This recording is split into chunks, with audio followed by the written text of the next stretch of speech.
할렐루야. 오늘은 그리스도의 사람이라는 제목으로 하나님의 말씀을 대언하도록 하겠습니다. 미국 남북전쟁 당시 실제로 있었던 일입니다만, 아들이 북군에 나갔다가 그만 탈영을 하는 바람에 잡혀서 사형 선고를 받은 가정이 있었습니다. 그러자 그 병사의 아버지는 그 당시 미국 대통령이었던 링컨 대통령이 있는 백악관으로 찾아갔다는 것입니다. 왜 찾아갔겠습니까?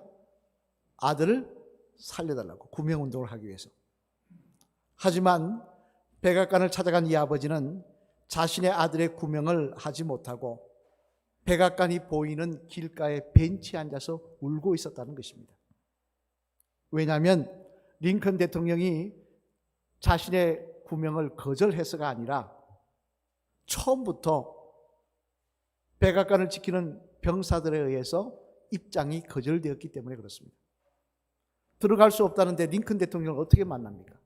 그래서 너무나 아들을 생각하니까 기가 막히고 답답해서 벤치에 앉아서 울고 있었는데, 그런데 그런 자신을 바라보던 한 소년이 다가오더니 말하기를 대통령을 만나게 해줄 테니 나를 따라오라는 것입니다.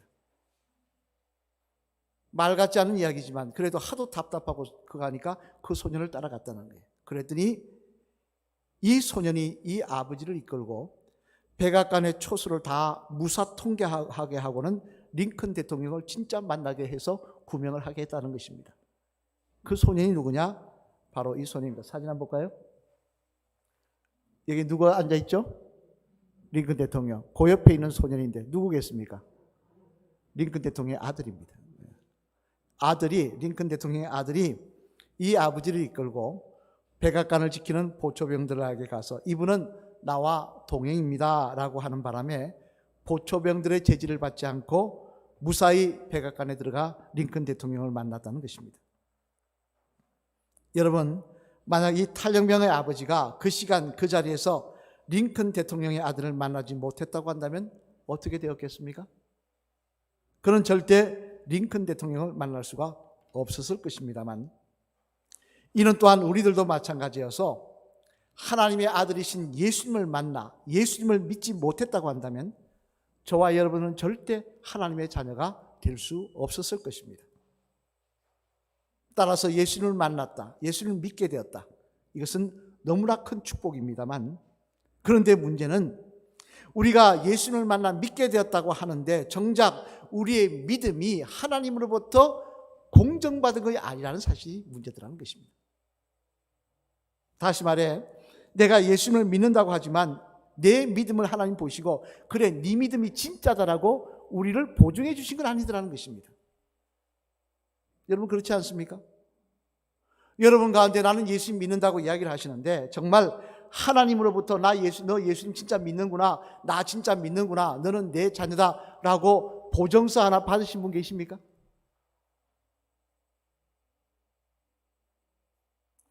또 교회 다니면서 집사님, 권사님, 장로님 등 직분을 받았다고, 목사님이 되었다고 하나님이 직접 여러분에게 너는 정말 천국 시민이 맞다라는 증명서를 발급해 주셨다는 것입니다.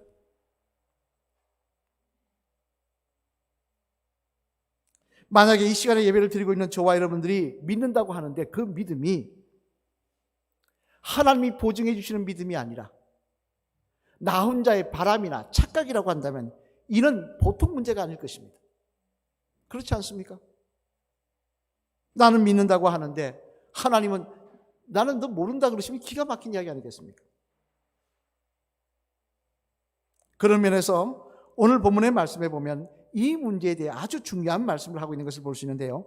오늘 보면 9절 말씀을 한번 같이 읽겠습니다. 앞에 보시면 시작. 만일 너희 속에 하나님의 영이 거하시면 너희가 육신에 있지 아니하고 영에 있나니 누구든지 그리스도의 영이 없으면 그리스도의 사람이 아니라. 아멘. 무슨 말씀입니까? 이는 우리가 직접 하나님께로부터 가서 내가 믿음의 사람이 맞다, 너 믿음 진짜다 라고 보증서를 받지 않는다 할지라도 우리가 정말 예수님을 믿는 사람이라는 것을 인정받을 수 있는 비결이 있다고 하시는데 그게 뭐냐? 바로 예수 그리스도의 영이 있는 사람이 되면 된다는 것입니다. 다시 말해 하나님의 영, 다른 말로 예수 그리스도의 영이 우리 속에 있으면, 우리의 영에 있는 사람이 되면 하나님은 우리들을 하나님의 사람으로, 하나님의 자녀로, 예수님을 믿는 믿음의 사람으로 인정해 주신다는 것입니다. 참 귀한 말씀입니다만, 그렇다면 여러분, 이제 문제는 예수 그리스도의 영이 있는 그리스도 사람이 되었다는 것인데, 그리스도의 영이 있는 사람은 도대체 어떤 사람일까요? 어떤 사람을 말하는 것일까요? 바라기는 오늘 이 말씀을 통해 저와 여러분 모두 예수 그리스도의 영이 있는 사람이 되셔서, 예수 그리스도의 영의 사람들이 되셔서 하나님이 보증하시는 믿음의 사람들, 하나님이 인정하시는 하나님의 자녀들이 다 되시는 축복을 누리시기를 주님의 이름으로 간절히 축원을 드립니다. 그러면 예수 그리스도의 영이 있는 그리스도의 사람이 되었다는 것은 구체적으로 무엇을 의미하는 말씀일까?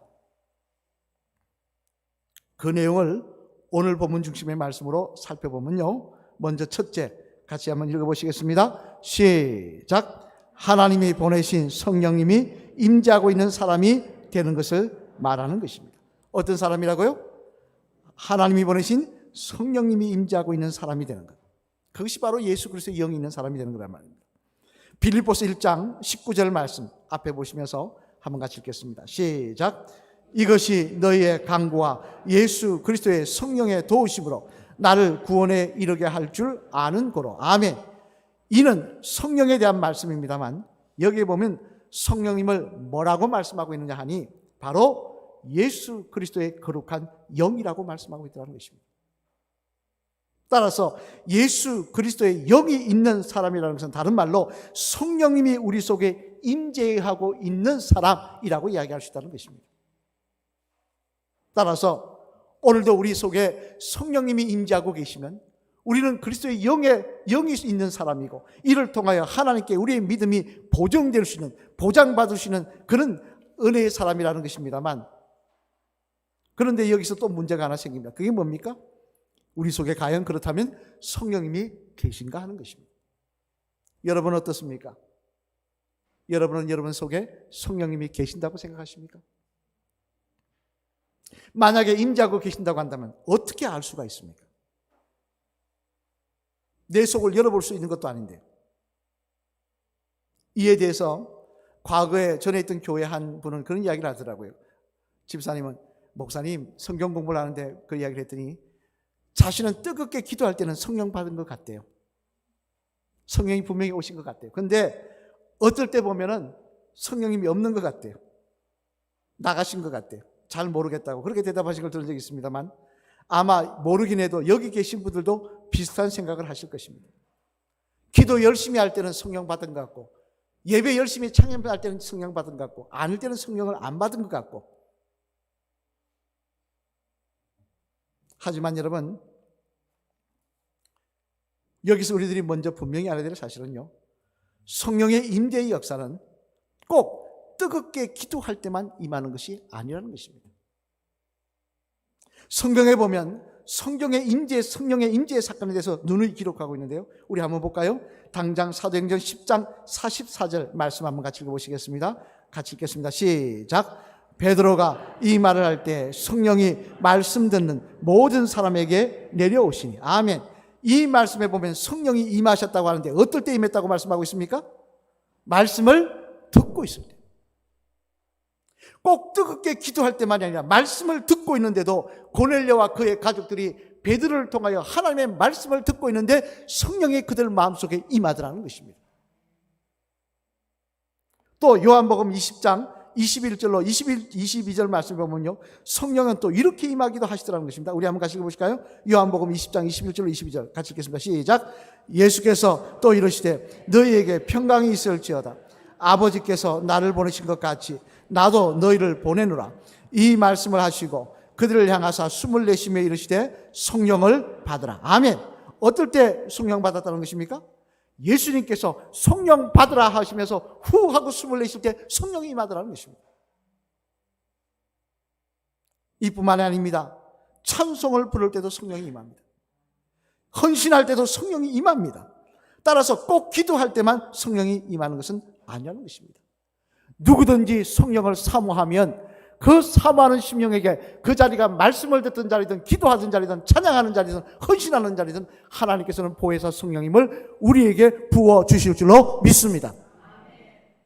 또한 성령이 임하시는 모습도 그렇습니다. 어떤 분들은 이 사도행전에 나와 있는 마가복음에 성령이 임한 그 사건을 중심으로 하다 보니까 어떻게 생각하냐, 성령이 임하시면 뭔가 가슴이 뒤집어지고 불 같은 게 임하고 뭐 아 뜨거 이렇게 돼야 된다고 생각을 합니다. 그래서 성령 받았냐 그러면 기도원 가서 막 기도했는데 마음이 뜨거워져서 나는 기도원 가서 기도했는데 마음이 안 뜨거워지던데 나는 성령 안 받았네? 그게 아니라는 것입니다.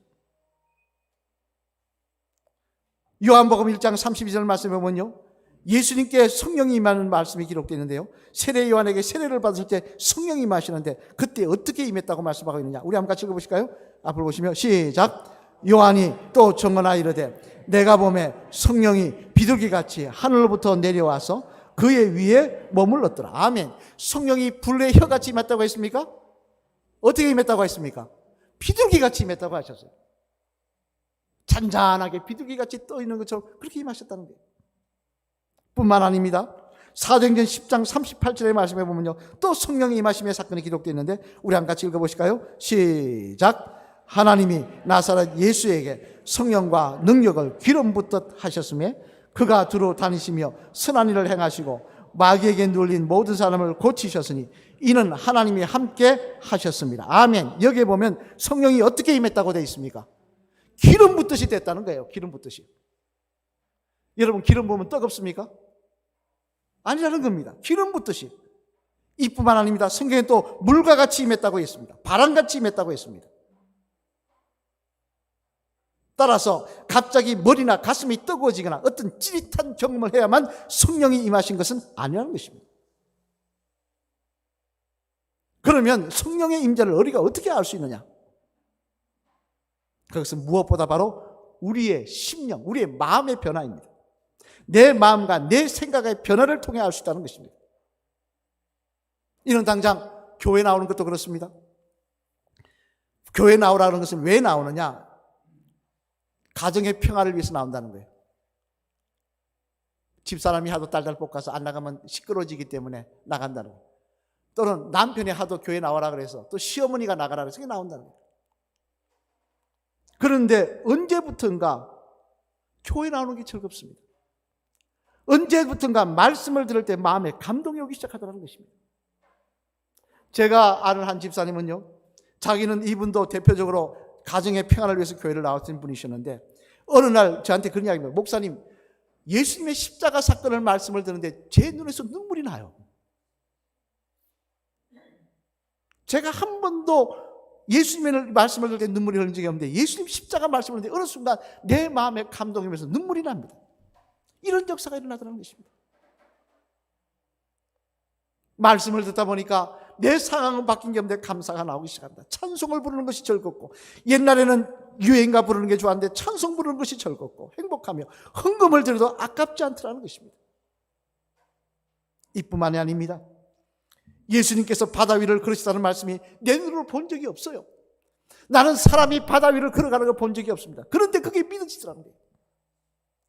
죽은 나사로를 살리셨다는 말씀도 내 눈으로 보지 못했고 내가 직접 그 나사로를 만져보지도 못했는데 믿어지더라는 것입니다. 그리고 예수님을 내가 직접 얼굴을 본 적도 없는데 그분이 하나님의 아들이라는 사실이 믿어지고 내가 그분을 믿으면 천국 갈 것이라는 확신이 들더라는 거예요. 여러분, 만약 여러분의 마음속에 이런 생각과 마음의 변화가 있다고 한다면 여러분은 이미 성령님이 여러분의 마음속에 임한 사람들인 줄로 믿으시길 바랍니다. 왜? 이런 마음은 내가 노력한다고 해서 되는 게 아니기 때문에 그렇습니다. 내가 그렇게 믿고자 한다고 해서 그렇게 되는 것이 아니기 때문에 그렇습니다. 여러분 그렇지 않습니까? 누가 여러분 보고 아이고 예뻐졌네 그러고 고와졌다 그러면 뭐랍니까? 뭔가 돈 빌릴 일이 있나?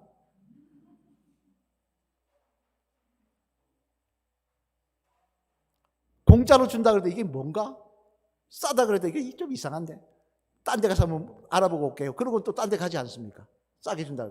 안 믿다는 거예요. 물건 살 때도 믿지 않는데 어떻게 사람이 물 위에 걸었다는 사실을 믿어줄 수가 있겠냐는 것입니다. 어떻게 죽은 사람이 살아난다는 것을 믿을 수가 있겠냐는 것이에요.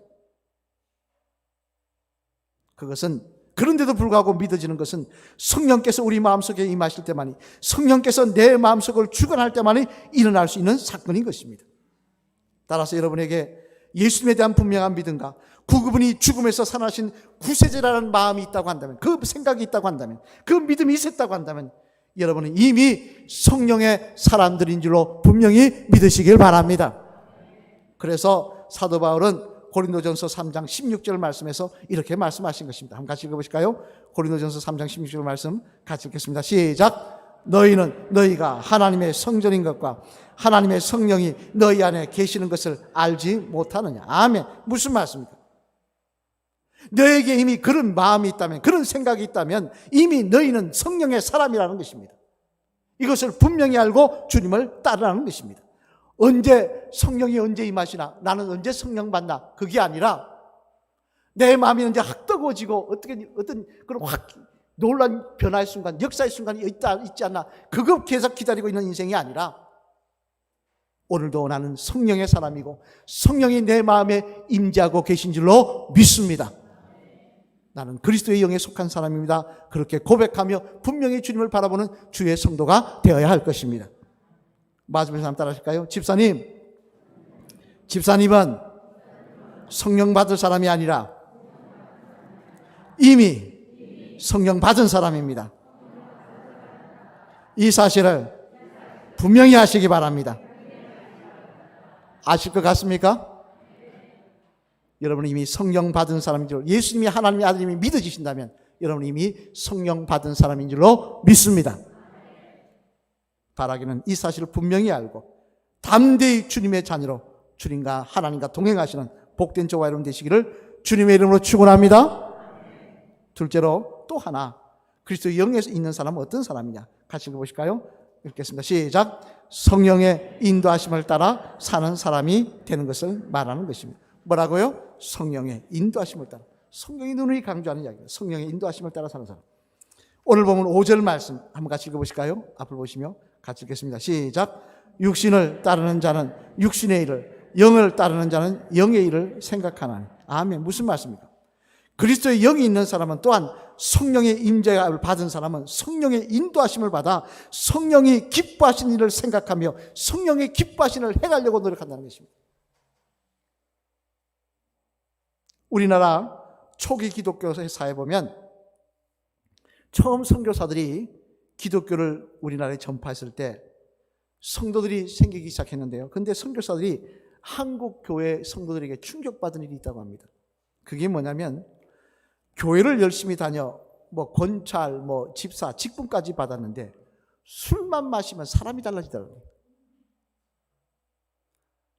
한국 사람은 술은 죽기로 어떻게 마십니까? 술 마시면서 뭐랍니까?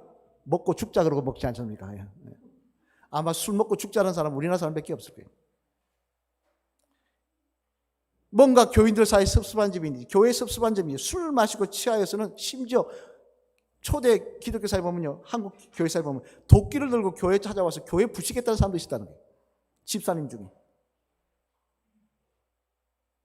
이런 모습들이 결국 한국 교회에서 교인들에게 술을 마시지 못하게 하는 원인 중에 하나가 되었다는 것입니다. 아니 여러분, 예수님의 사람이 되었으면, 성령님의 임재를 경험한 사람이 되었으면 이제 성령의 인도를 받는, 다시 말해 내가 예수님의 사람이라는 분명한 정체성이 있어야 될 거 아니겠습니까? 정체성을 가지고 목적을 가지고 분명히 바르게 살아가야 되는 거 아니겠습니까? 어떻게 맨날 술에 지배를 받아 술 먹을 때는 딴 사람이고 교회 올 때는 딴 사람이고 그렇게 살 수가 있는 것입니까? 마테 폭스라고 하는 미국의 영성신학자가 있습니다만 그는 그의 책에서 이런 말을 했습니다. 하나님의 자녀된 자에게는 분명히 세 가지 자기 정체성이 있어야 된다. 그게 뭐냐? 첫 번째는 자신에 대해 축복받은 존재라는 인식이 있어야 된다 그랬습니다. 내가 남보다 못 배웠다, 남보다 못 가졌다, 이런 게 중요한 게 아니라는 것입니다. 내가 남보다 못생겼다, 이게 중요한 게 아니라는 거예요. 하나님이 나를 위해서 하나님의 아들까지 십자가에 내어주셨는데 내가 그런 사랑을 받고 있는데 내가 왜 내가 별 볼 일 없는 존재라는 거예요. 나는 축복받는 존재라는 거예요. 그게 인식이 있어야 된다는 거예요. 두 번째로 이 영성신학을 이야기합니다. 기독교는 어떤 정체성이 있어야 되느냐? 자신의 창조성도 인식해야 된다고 했습니다. 즉 나는 하나님께로부터 창조된 사람이고 나는 하나님의 창조의 은총 가운데 그 살고 있는 사람이라는 것을 인식하며 살아야 된다는 겁니다. 따라서 내 노력과 내 의지로 되는 것이 아니라 오늘도 하나님의 은혜 안에서 하루하루 인도받고 있음을 알고 살아야 된다는 것입니다. 그리고 마지막으로 이게 제일 중요합니다. 뭐라고 얘기했느냐? 또한 기독교인의 정체성은 뭐냐? 매일매일 변형된 삶을 살아가는 연습을 하는 사람이라고 했습니다. 매일매일 하나님의 사람으로 성령의 사람으로 거듭나기를 소망하며 연습하는 사람이 바로 기독교인이라고 그랬습니다. 이게 없다면 기독교인이 아니라는 거예요. 성령을 받았는데 성령이 내 속에 들어오면 내가 뜨거운 물을 마시면 뜨거운 물을 맞는 반응이 있는 것과 마찬가지로 뜨거 하는 것과 마찬가지로 성령이 내 속에 들어오면 내 속에 들어오는 어떤 변화가 있어야 될 거 아니겠습니까? 그래서 매일매일 변화된 삶을 살려고 노력하는 그런 연습하는 모습이 있어야 되지 않겠냐는 말씀입니다. 에베소서 2장 3절 말씀에 보면 뭐라고 말씀해요? 우리 한번 같이 읽어볼까요? 에베소서 2장 3절 말씀 시작. 전에는 우리도 다 가운데서 우리의 육체와 욕심을 따라 지내며 육체와 마음에 원하는 것을 하여 다른 이들과 같이 본질상 진노의 자녀였더니. 아멘. 무슨 말씀입니까? 옛날에는 우리가 진노의 자녀였다는 거예요. 그렇기 때문에 그렇게 살았다는 거예요. 그런데 이제는 달라졌다는 것입니다. 그렇게 살면 여전히 진노의 자녀라는 거예요.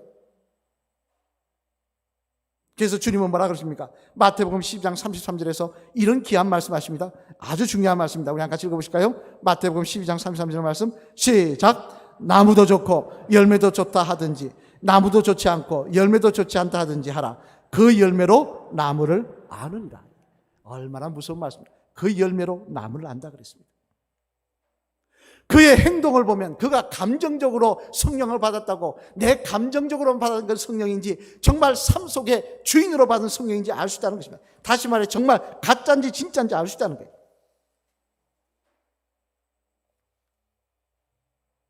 또 갈라디아서 5장 22절 23절 말씀, 여러분 잘 아시는 말씀이죠. 성령의 열매 한번 같이 읽어보실까요? 시작. 오직 성령의 열매는 사랑과 희락과 화평과 오래 참음과 자비와 양성과 충성과 온유와 절제니 이 같은 것을 금지할 법이 없느니라. 아멘. 무슨 말씀입니까? 성령이 우리에게 임재하셨으면 우리 삶 속에 사랑의 역사가, 희락의 역사가, 화평의 역사가 일어나야 된다는 것입니다.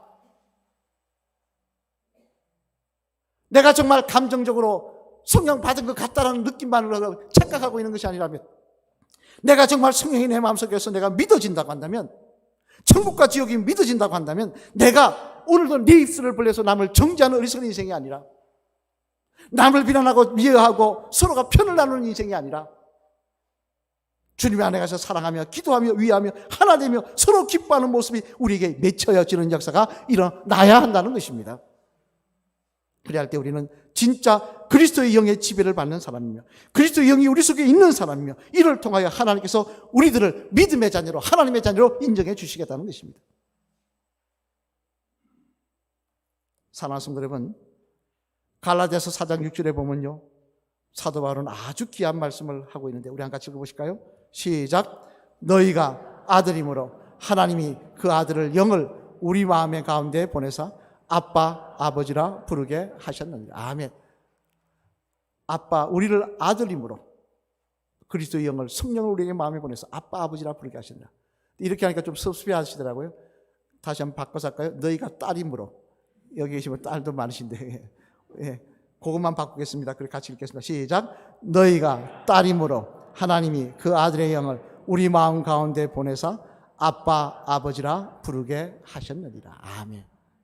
그리스도의 영을 우리 마음에 보내셔서, 성령을 우리 마음에 보내셔서 그 성령의 주장함을 받음으로 말미암아 우리가 하나님을 아빠, 아버지라 부르게 하시며 그 부르는 사실을 네가 진짜 내 아들, 딸이 맞다고 하나님이 인정해 주신다는 것입니다. 여러분, 이제 우리 모습을 한번 돌아보시길 바랍니다. 여러분 마음속에 성령님이 임재해 계십니까? 그 성령님의 임재함을 받아 오늘도 살기를 소망하고 계십니까? 만약 그렇다면 여러분은 하나님의 자녀이고 여러분의 믿음은 하나님이 인정하시는 믿음이 되는 줄로 믿습니다. 이 사실을 분명히 아시고 감사하며 담대히 인생길을 걸어가시는 주의 성도들 다 되시길 바랍니다. 마지막에 한번 따라 하시겠습니다. 집사님, 성령의 인자하심과 성령의 인도하심이 집사님의 자랑이 되셔서 너는 내 자녀라고 하시는 하나님의 인정하심을 분명히 들으시는 집사님 되시길 바랍니다. 할렐루야. 너는 내 것이라고 하는, 너는 내 자녀라고 하는 악을 꼴짝 빈들에도 내가 너와 동행하시겠다는 하나님의 음성을 성령 충만을 통하여 성령의 인도하심을 통하여 들으시는 저와 여러분 되시기를 바랍니다. 오늘 보면 9절 말씀 다시 한번 읽어보실까요? 시작. 만일 너희 속에 하나님의 영이 거하시며 너희가 육신에 있지 아니하고 영에 있나니 누구든지 그리스도의 영이 없으면 그리스도의 사람이 아니라. 아멘. 예수 그리스도의 영인 성령이 우리 속에 임재하고 계시지 않으면 우리가 아무리 교회에 나와 있어도 성도가 아니라는 것입니다. 또 오늘 보면 5절 말씀도 한번 같이 읽어보실까요? 시작. 육신을 따르는 자는 육신의 일을, 영을 따르는 자는 영의 일을 생각하나니. 아멘. 무슨 말씀입니까? 성령의 인재를 경험했다면 또한 성령의 인도하심을 따라 살아갈 수밖에 없다는 것입니다. 바라기는 성령 충만을 사모하시며 오늘도 성령이 내 삶을 주장하시기를 사모하셔서 하나님께서 너는 내 것이라고 인정해 주시며 내 이름을 하나님의 손바닥에 새기시며 오늘도 우리 인생길 가운데 함께 하시는 역사가, 우리의 삶을 인도하시며 축복하시며 끝날까지 동행하여 주시는 그 역사가, 내 생명이 끝나는 그날 저 천국문 앞에서 천국문을 활짝 열어주시며 사랑하는 아들과 딸아 내 나라에 자랐다고 알아주시는 그 역사가 저와 여러분의 간증이 되며 자랑이 되시기를 주님의 이름으로 간절히 축원을 드립니다.